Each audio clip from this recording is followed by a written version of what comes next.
Fixing Telegram, this group cannot be displayed, is quick and easy. I'll walk you through the steps, but first, hit the subscribe button down below. It really helps me out. Thanks, guys. Now, if you open up the Telegram app and you're not able to get into a group, unfortunately, you can't fix the issue within the Telegram app. You need to hop out of here and open up a web browser and log into Telegram. So from here, we're going to go to web.telegram.org. So again, web.telegram.org. And you're just going to enter in your phone number, get the code, and log into your account.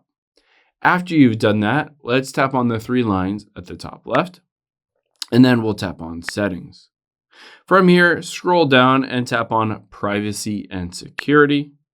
And then again, we're going to scroll down and you can see Sensitive Content. Just tap on the Disable Filtering and you should be good to go. You can open up Telegram and see any groups and any of the content, and you're good to go.